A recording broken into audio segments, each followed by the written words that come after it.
All right.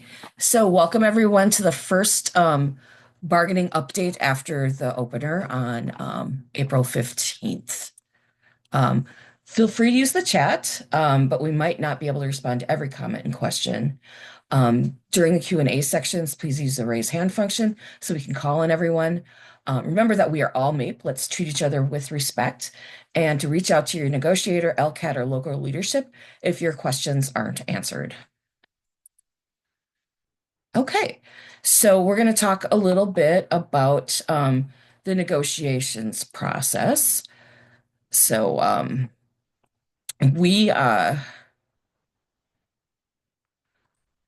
negotiating with Minnesota Management and Budget, also known as MMB.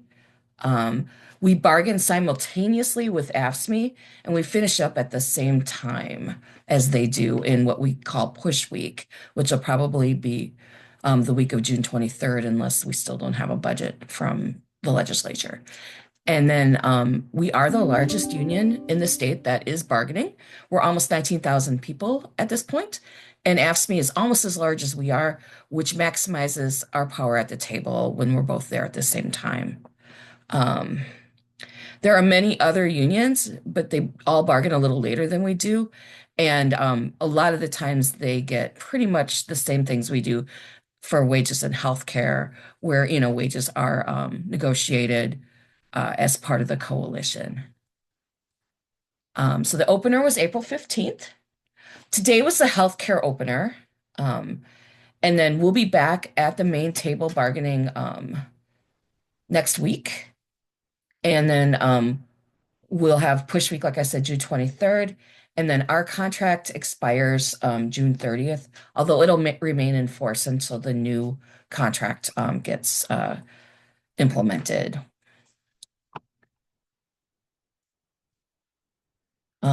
So some context about what things are going to be looking like for us this year. As you probably know, it is a challenging budget year. Um, Layoffs at federal and state levels, including in DEED. We've lost some of our vocational rehab folks, and it's been rough on the budget. And then, of course, there's been the governor's return to office order. The state is looking at a future $6 billion shortfall right now, which means we need more revenue. We've seen many layoffs, and we expect to see more. Um, and we'll touch more on the return to office order later. So we'll talk a little bit about our proposals. Um, we have four major themes: telework, limiting unilateral actions, workers' rights, and investment in the workplace. Um,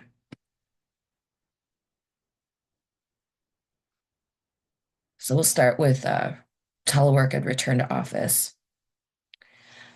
The state lost our trust with the unilateral return to office decision. This decision was made without data input or a plan.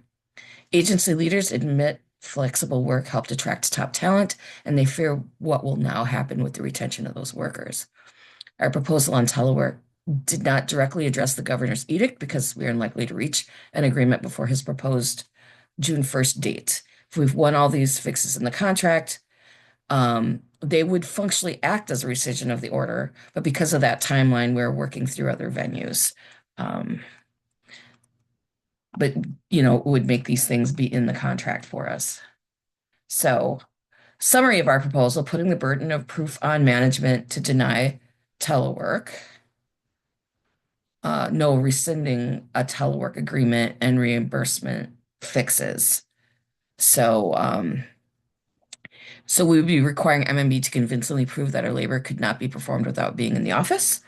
Management could not rescind a telework agreement without our consent, and reimbursement fixes for people working a significant distance from their permanent work location, but are required to come into the office on occasion so they can deduct their mileage like remote workers. That's some of the language that we have proposed on this. So what else is MAPE doing? Well, we're going directly to the governor to demand rescinding the order, and there is a meeting scheduled tomorrow with our president. Using meet and confer teams to push agencies on the impossibility of complying. And there's been a lot of that. That's why we've seen some changes to the return to office order already. For those of you that might not be aware of this, there was some information communicated yesterday. Basically, it shortened the distance from 75 miles to 50, allowed people who currently have arrangements in neighboring states to keep those, even though it won't allow new arrangements for folks outside the one county border. And then, you know, basically, kept everything else pretty much the same, but there is some, there are some changes, and it did carve out some exemptions, including for call center workers. But we're not done yet. So there's going to be some solidarity actions, and there's going to be continuing meet and confers, and this is not the end of this by any means. So limiting unilateral actions are what some of our next proposals were about. So we have some proposals around limiting schedule changes, stronger interest bidding language, AI protections, and required bargaining for any change to the terms and conditions of work. So Wallace's order highlighted how important it is to limit management's authority to make unfair or just plain bad decisions regarding employees' lives. Prevent management from changing our schedules without consent, ensure our interest bids are evaluated before anyone else is allowed to apply, protect members from changes coming from the increasing use of artificial intelligence, and then prevent management from making almost any change that isn't listed in the contract without negotiating with the union first.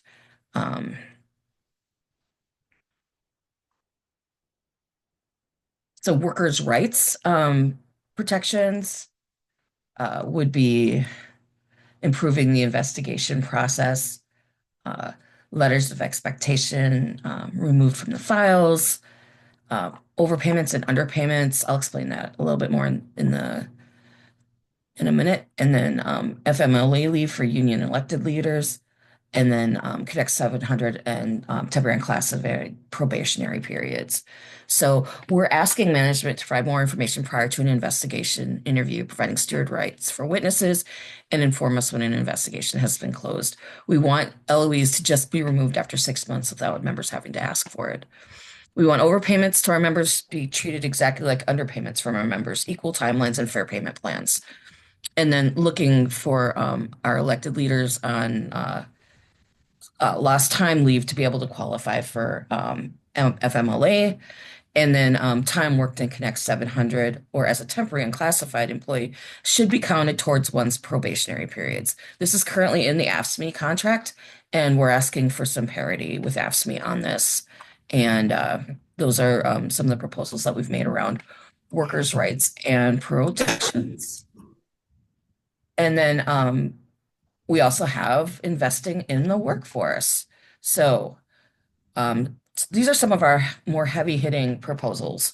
And it's, because it's a challenging year for the budget. But some of the things that we are looking at are overtime for exempt employees that would stop exempt employees from being forced to work long hours at no additional cost to the state. And then currently for people 7L or over on the wage scale, their vacation and sick time doesn't count as hours worked or holiday pay either. So you can be asked to work extra hours, but not be compensated at the time and a half for them. And so we're asking to remove the 7L language so that basically everybody can have their vacation, sick, and holidays count towards their overtime. And then using a per diem system for meal reimbursement instead of the way that we reimburse meals now. For those of you that have to travel for work, the government scale is a lot more fair. The federal government uses a per diem system for meal reimbursements instead of submitting receipts. And it's also more indexed to like actual costs that you might have for having to get meals while you're on the road. And then so with allowing elected leaders to be able to qualify for FMLA, sometimes people are out on lost time for the union a lot, especially like our constitutional officers, statewide president, vice president, secretary, treasurer, where they're out enough that they might not qualify for FMLA through hours because it has to be actual hours work for FMLA. So it would be just allowing them to be on an administrative leave should they need an FMLA event. And then we'd like to increase the amount contributed to our deferred compensation by from 250 to $500 for the match, and then allow us to deposit up to 40 hours of vacation into our deferred compensation. And then we're looking to incorporate inflation into our across the board wage adjustments so that basically cost of living would be the floor. And then anything above that would be what we'd be no negotiating for our across the boards. So if we were actually able to achieve some of these things, share in the chat, how would these changes impact your life?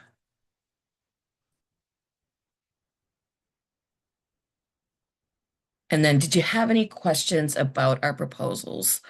Um, just remember, start thinking about that for when we get to the Q&A. Realistically, we don't expect to win all of these. That is rare and well, it never happens. But sometimes we move the needle for next time. Some of them are extremely large lifts and, they're signaling the employer that this is, the direction that we're going. And some of them we expect to try to win. So sometimes we include them to allow us to have conversations at the table or shift the window a little bit on what is possible. But in every case, what makes any of this possible is our ability to work together and fight together. All right, so now we're going to talk about MMB proposals. Boo. Okay. Sorry, that's probably just me. But basically, what they did was they recycled takebacks and they took a cannon fodder approach. They brought probably three times the amount of proposals or more than we did. And then there weren't really too many improvements to employees' lives in their proposals. We've seen nearly two-thirds of them before. They brought 89, so I was right. We brought 25. So, and then with the idea they could just horse trade instead of listening to our power. And like always, they don't consider it their job to try and improve our lives with their proposals. So what did they go after? Layoff rights and seniority, more ways to discipline us, and to limit medical leaves. So they want us to be able to have emergency layoffs and to eliminate, without any layoff rights, and to eliminate bumping entirely to make it as easy as possible to lay you off. And I do feel that the emergency layoff language was aimed at our own disability determination services folks, indeed. So, that would be dangerous if it was implemented because of the federal nature of that job. And then they're introduced taking away a step as discipline, so they can save money by finding reasons to discipline us.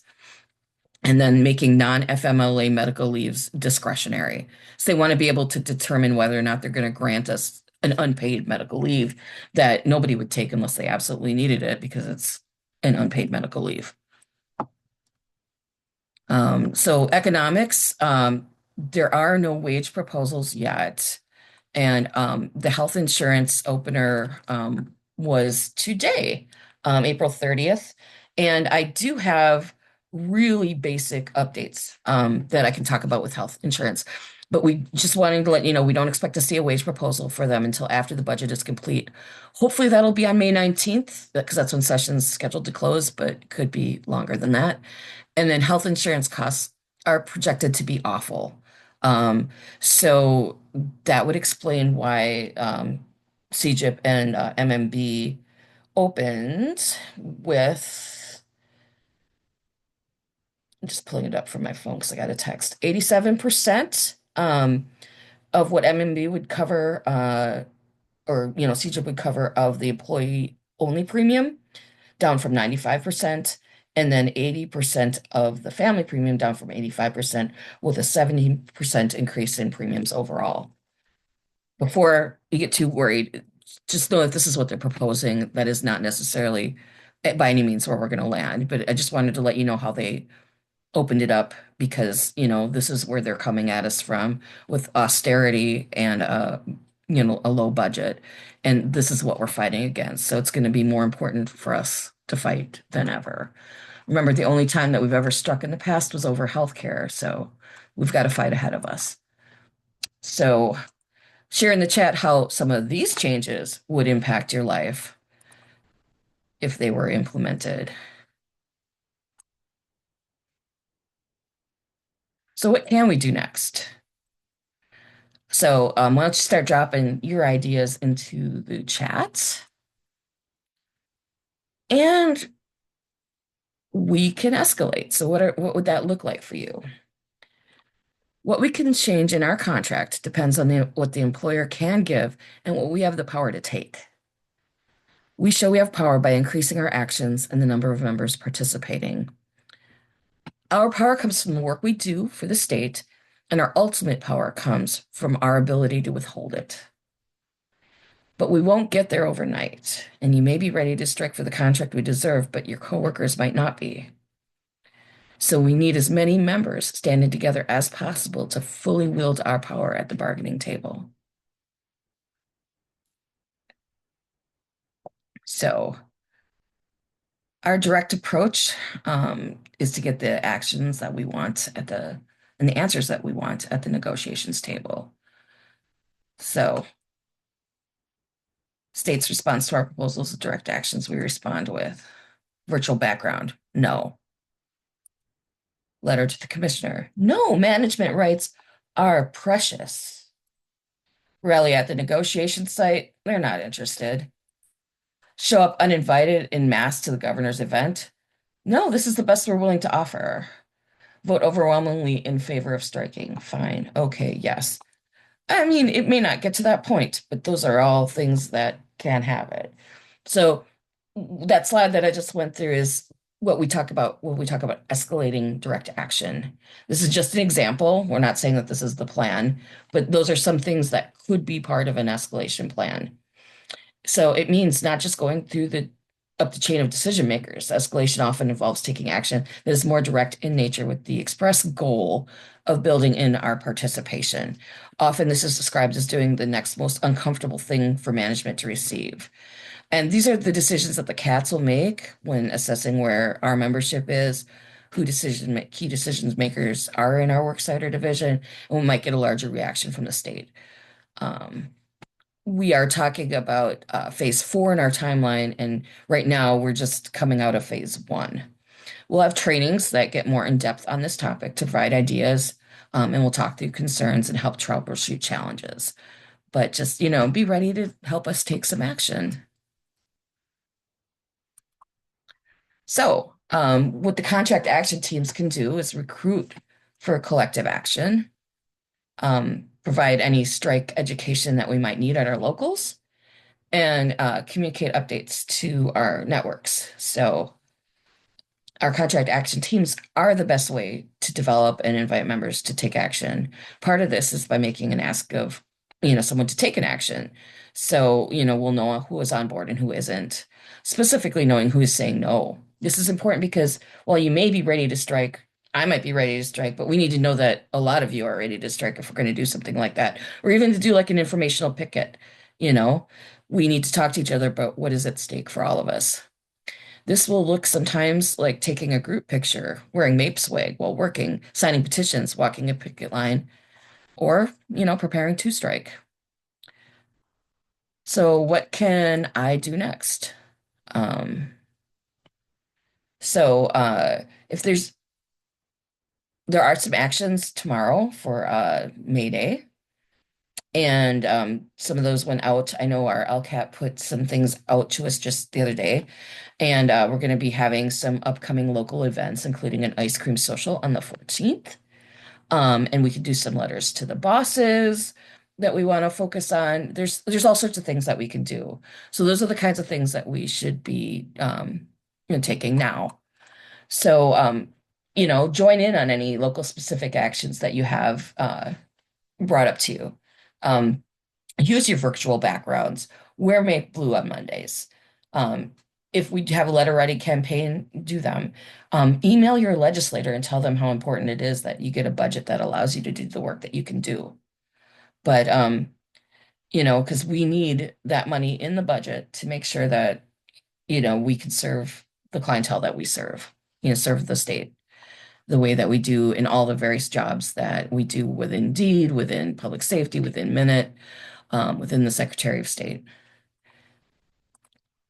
So create buzz around this. Talk to your coworkers, invite them to act with you, share flyers at work and on social media. Um, but just try to stay engaged and stay involved and get your coworkers to join you if at all possible. We need as many members standing together as possible to fully wield our power at the bargaining table. And we won't get there overnight. You may be ready to strike for the contract we deserve, but again, not everybody is. And we have work to get there. Even if we don't actually strike, getting strike ready is one of the ways that you compel them. If they know you could seriously make that threat, you're more likely to get what you want. And just remember, the state works because we do. So I'm going to go ahead and stop sharing so that I can see chat with everybody else. And then I'd like to open it up to Q&A. So if you want to put your hands up, that'll help. If you have any questions about negotiations or anything else that's going on.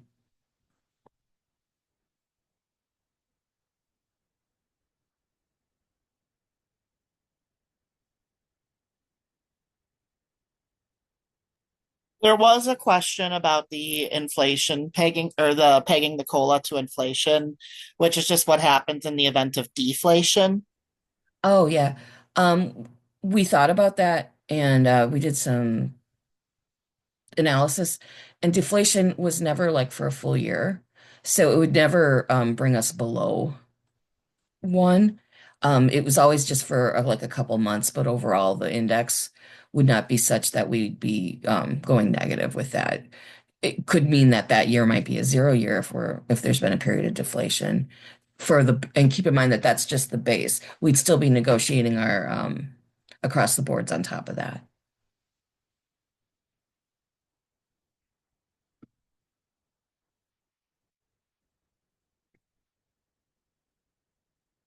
Okay, there's over 200 of you in here. You must have some questions.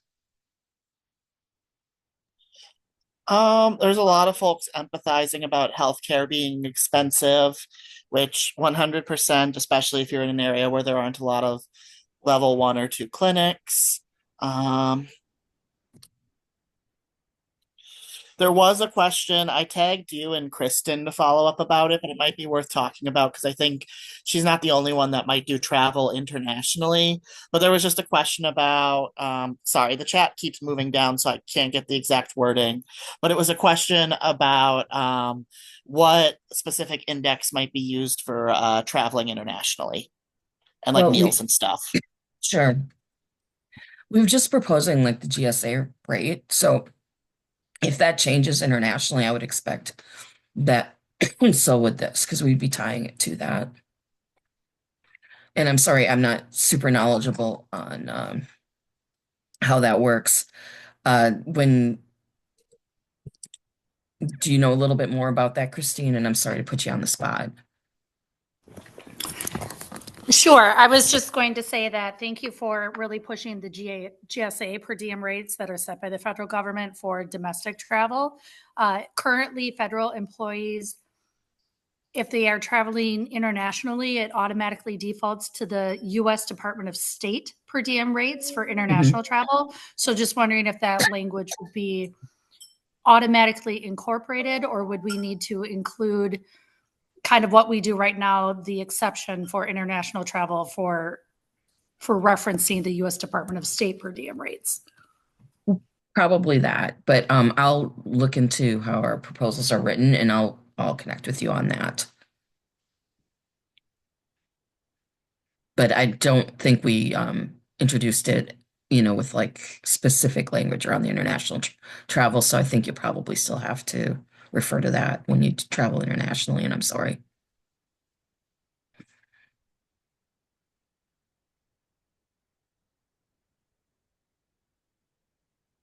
But I will double check and get back. There was a Any, question on the specific change that's coming with the per diem. They were just confused because, as they understand it right now, we have a rate that we get paid per employee that is set depending on where we are. Well, we have high cost areas and not high cost areas. So, and that just changes the meal reimbursement per meal amount, whereas this would be a flat rate that's more than both of those for the GSA. So that would be how it would be different. And you wouldn't have to like track your meals. You just get that flat amount for the day and a percentage of it if you weren't in travel status for the whole day. Maureen, this is Dave Heyer from Business Development.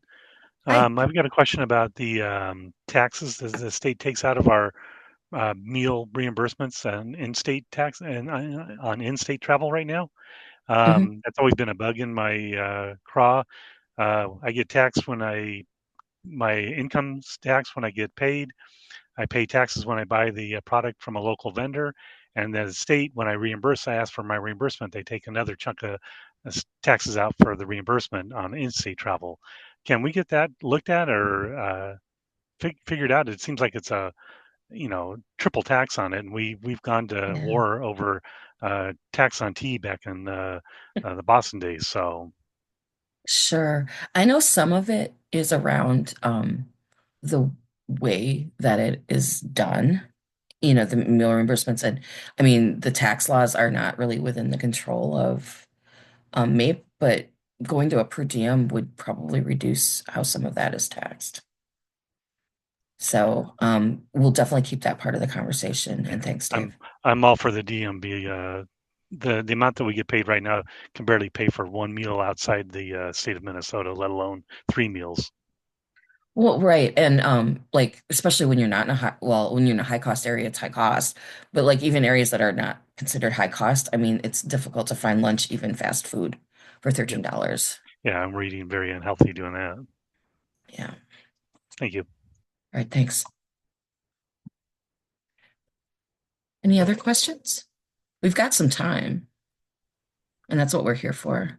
I think there's always that kind of perennial one, right? Of like, what do you expect the COLA offers to like get down to? And I think the thing I'll just say before I let you, just as like a former negotiator, is just that, so much of like, do we know if we'll get those across the board raises? Just depends on our member power at the time, at that critical moment where we make that decision. So, like, are we going to advocate for across the board raises? Oh, yeah. Mhm. Yeah. I mean, I fully expect them to open with like zeros or maybe zero point 0.5 or something. Um, and we'll open higher and we'll come to it. Do I expect them to be as high as they were last round? No, because our budget isn't what it was last round of negotiations, but I do not expect us to settle for nothing. We have a lot of people really invested in this process. Okay. So have you picked up on anything else that's in chat that we need to worry about? This is Joanne. Can you hear me? Yes, go ahead, Joanne. Wondering, is there a backup for like the per diem for food that if don't get per diem, which would be wonderful, that there's a back Oh, yeah. We could counter with higher numbers, you know, which, if they are absolutely unwilling to go on that, we might end up having to do, and but the per diem add would be better. other cities to the high rates because Mhm. like going to Anaheim is not considered. But you, like you said, you can't even get lunch for $13 anywhere in that city. I mean, so Mhm. then the other factor is, um, it sounds like it's up to the agency. We don't have to submit food receipts per minute. Yeah. Oh, Not everybody does, but some agencies are real sticklers about it. okay. So, yeah. So So this maybe is it's, less about the ones that aren't having to now and more about the ones that are being forced to collect all their receipts and send them in. yeah, so, okay. Yeah. I know Minute doesn't and Deed doesn't always either, depending, but there are a lot of agencies, unfortunately, that do expect every receipt, like the DNR. Karen, I see that you have your hand up. Oh, Joanne, did we get that before I move on? You did. I just wanted to have, I'm assuming you have a backup plan, and because if they're being a real stickler on it. Right. But, and that would resolve those, nitpicky agencies. If you just per diem, we can just on that. Thanks. Karen, it sounds like you're having some trouble getting through. No, can you hear me? Okay. Yeah, I'm Yeah, sorry, I just no, heard static. yeah. I apologize. No, oh, okay. I was just waiting. Okay, so I know you're not directly like tackling the return to office mandate that's as of June 1st, and that makes sense.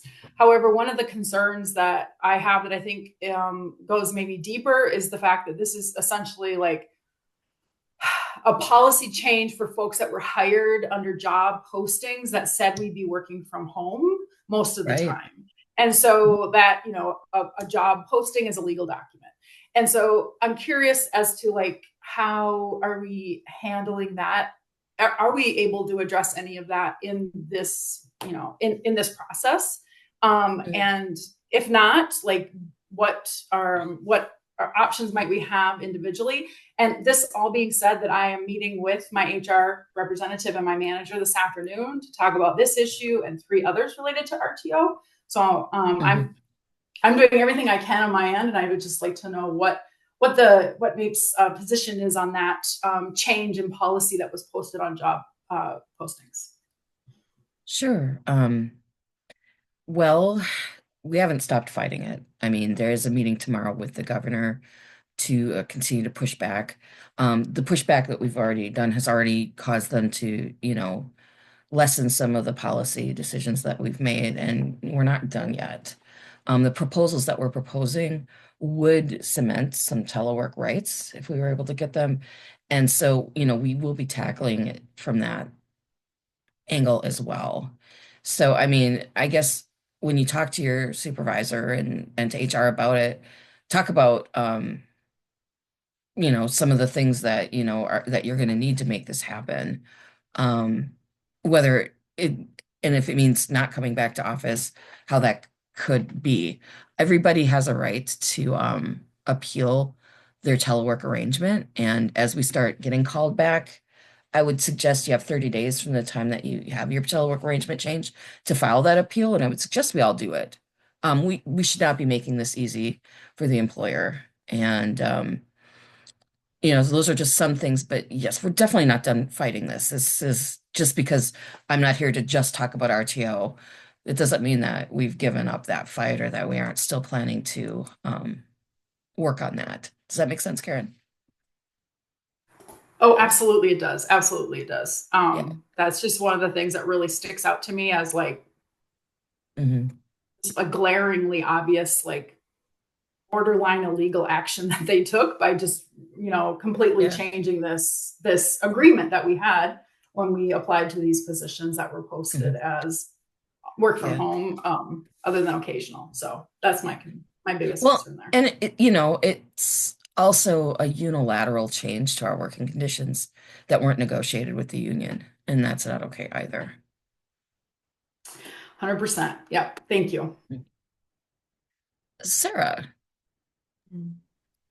Yeah, I just want to thank you for bringing up the fact that we can fight the return to work policy. For my situation, I have a very unique situation. I was on the deaf and hard of hearing team for vocational rehab services. They disbanded our team without asking us and relocated us to different offices. So I had been working very close to my home. Mhm. And now I am out in Blaine, which is a fine location, but it is quite a bit of travel for me to get to and from work. And they had done, like, at the time they were like, well, you don't really have to worry about it because you can work from home, except for the rare times that you have to go into the office. Well, lo and behold, now we're returning to work.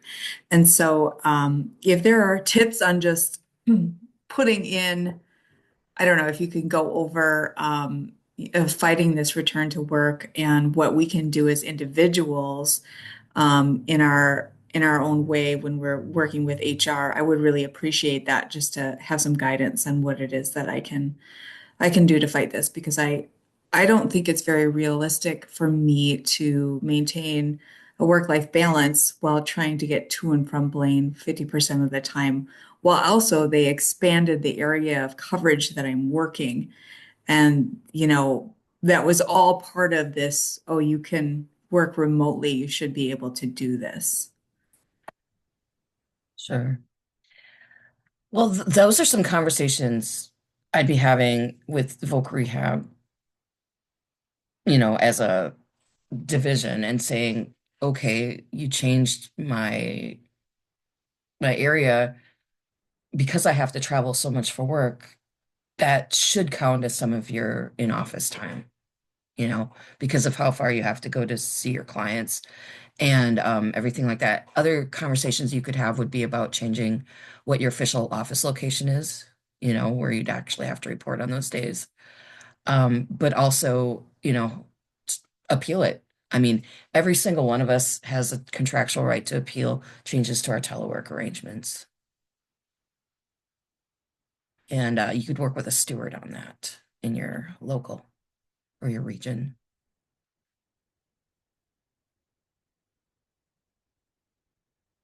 Did you have additional questions about that, Sarah? And, we could connect later if you'd like. Oh, no, I just have to lower my hand. Thanks, I appreciate it. Sure.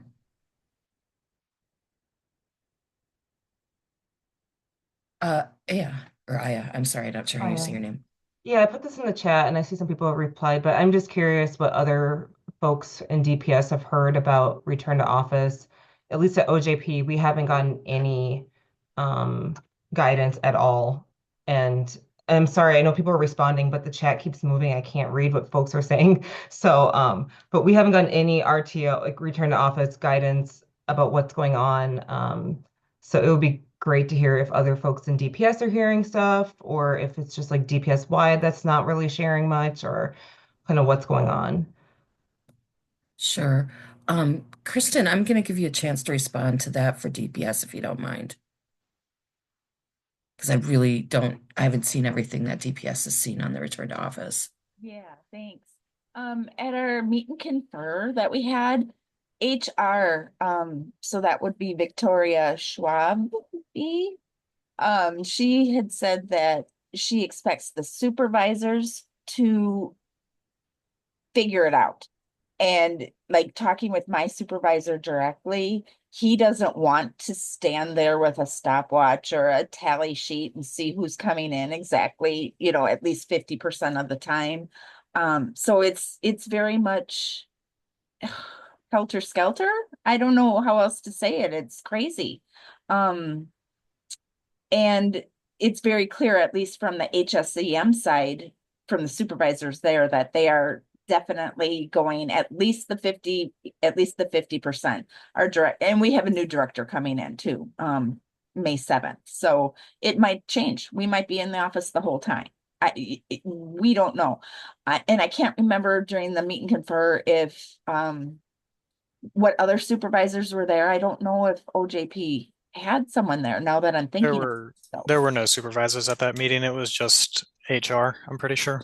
Okay, so maybe we need to, I'll follow up with that. I think there needs to be another meeting with supervisors because we had AC Cunningham come to our all staff meeting last week and he basically said anything that we could Google. I mean, it was ridiculous. So there's more questions, definitely more questions that we expect to be answered. Yeah. Rachel posted in the chat that we just formally heard for a minute at DPS today, and it references that DPS is implementing. It says, this is language I received today, specifically for DPS. The department as a whole is moving forward through 3 days in the office. As a support organization, it's important that we align with the business, so we too will be working from the office 3 days per week or more if you choose. And then there were some guidelines on that. So, the mandatory day will be Wednesday. One day must either be a Monday or a Friday, and that you have discretion on the third day. And that's for that, but that piece of it's minute at DPS. So, I mean, there have been some guidelines, but it sounds like not every division has exactly determined how it's going to implement, the time in the office. And again, keep in mind that this is something that's still being pushed back at with negotiations, with the language that we have, and also, with, our our executive team, our president is meeting with the governor tomorrow. So hopefully that'll help move some of this as well. Amber. Hey, Maureen, I just want to ask if you could, just in response to a couple of people in the chat, just asking how they could go about appealing any changes to their telework agreement. So if you could just like walk through that for folks, I think it could be helpful. Sure. So it means getting with your steward. And so, if you're in Region 5, those are on the list, whatever region you're in. And then it's basically just making a formal written request to appeal to your supervisor, and then having a meeting and explaining what you're appealing and why. And the steward can help you walk through how to word that. But that's what it would look like. And you'd want to have representation there with you too. Does that help? Yeah, that's perfect. Thank you. Thanks. Just want to make sure I wasn't being too, generic. But what you exactly say will vary person to person. The reasons why you're appealing, why you think it isn't going to work. But ultimately, it's just getting that meeting within 30 days of the change, and having somebody there with you to help hold them accountable, and then talk about why this, isn't going to work for you. And then, in the meantime, we're going to be working on trying to make it so that they have to justify why they're changing it. So, Kristen, I have you next. Thanks, Maureen, and thank all of you who are on the negotiations team for the hard work that you're doing. I know that this is really important stuff. I wanted to answer from the Office of Justice Programs at Public Safety, the Office of Traffic Safety. Our leadership asked us, the employees, to form our own working group, and that they would not be a part of that work group. They wanted us to feel like we could be candid and share our immediate concerns about the return to office.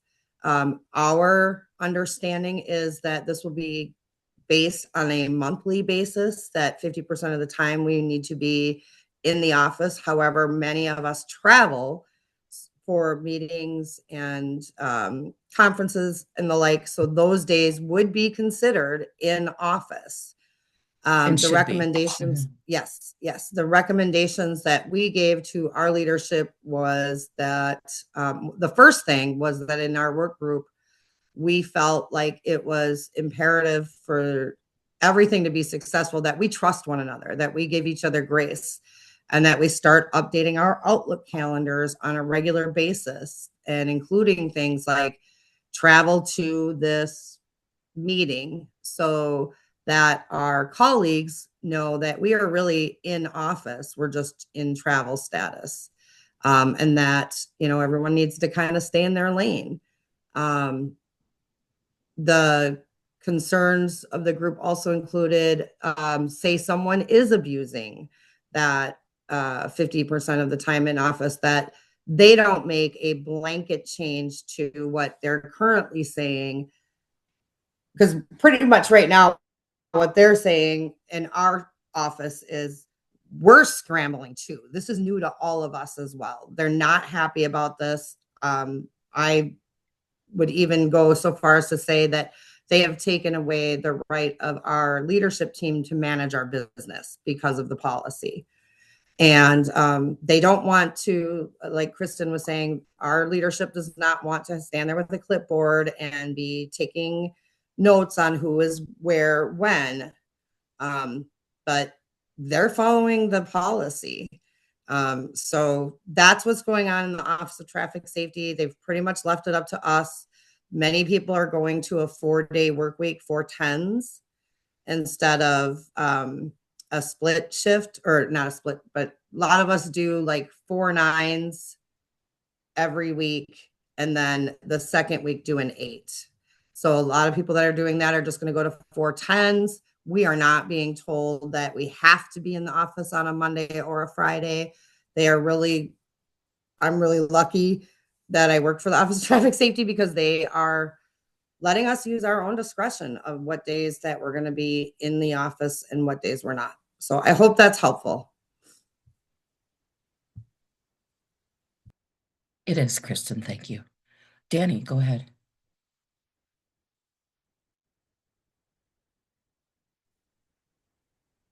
Sorry, hitting the wrong button here. Can you hear me? I can.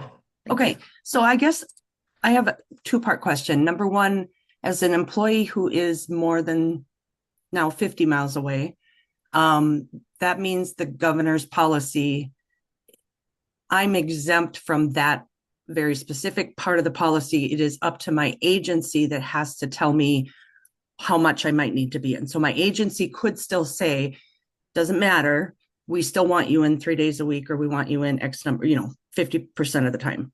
Yeah. Am I understanding that correctly? With our current contract language, yes, that is Okay. something that's on the table to change. But Right, I understand. For instance, my agency brought me in about 3 years ago now, to 3 days a week, and that was a management decision by division director. And so they still have the right to do that. And we do have people outside that 50-mile range, that are making that commute on those days. But, it will exempt you. And what this means is that your agency won't be forced to bring you in, because a lot of agencies don't really have the room right now for everybody to be coming in. And, we do have some data requests, and I've seen this in the chat, do we know how much this is going to cost? No, but we've requested some of that data, and we requested, like percentage of the workforce that this is going to be impacting and how, and hopefully we'll be getting some of that data back soon. I mean, we've done it on an agency level here at DEED, but I know that we've done it on a statewide level too, around the negotiations process. Kristen, did you have Okay. something that you wanted to add?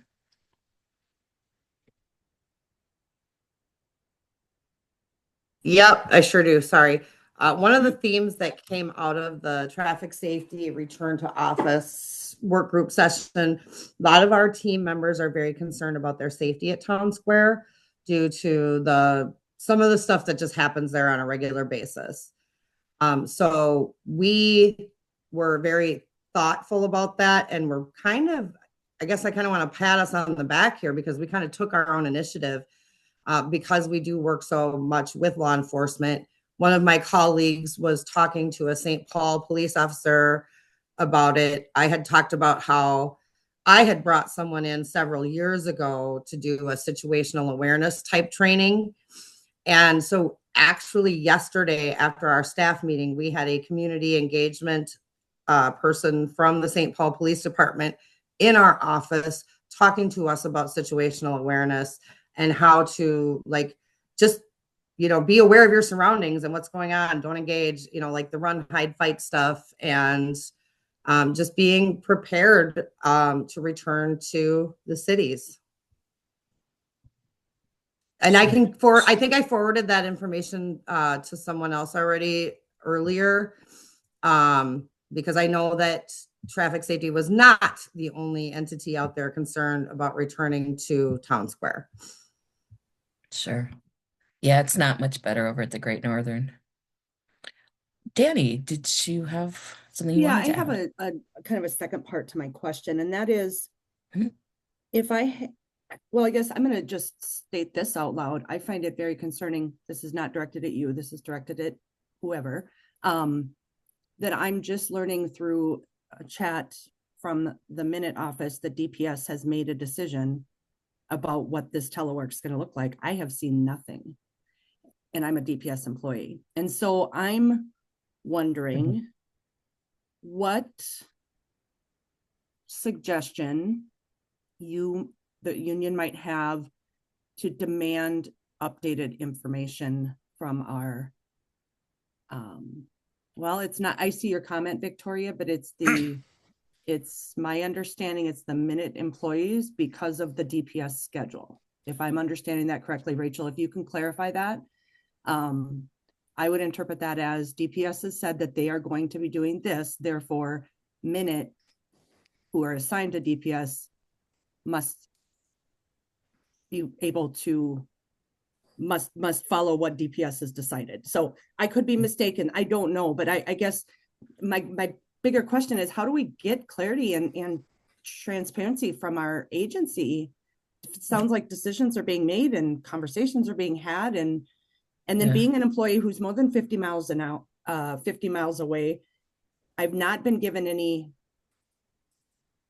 and I'm sure others are in the same boat. I have not been given any, hey, this is what this is going to mean for you as a more than 50 mile away employee. Do I assume that I'm part of the 50% or more time and just appeal it? I don't know. Kristen, I I'm know gonna that's a loaded question with a lot of emotion, and I apologize. It's so frustrating. Sure. Well, a lot of this is going to be getting those answers out of your agency. I know here at Deed, we had a meet confer, and then we pushed them into having an all-staff town hall, and now they're updating with a Q&A and with questions on the website. I mean, ideally, this just wouldn't be happening, right? I mean, this is rough on everybody, and I want to acknowledge that, but pushing them to communicate with you, at least what their plans are as much as possible, or where this needs to go. And I see Kristen has her hand up, and so I want to see if she was planning to address that or if she had something else. Kind of both. Thank you. Okay. Annie, I totally get what you're saying, and it's so infuriating. I think maybe we need to start escalating actions as a whole. Things like pick a day before June 1st, that we all don't come into the office, or, and we work from home, or, something that it gets their attention, that we're not just going to let you tell us on May 31st that, here's the deal, or May 30th. 31st, whatever. Yeah. That, this is what we expect. Malicious compliance to show them that they don't have the room is also a good idea if you can get everybody in at once.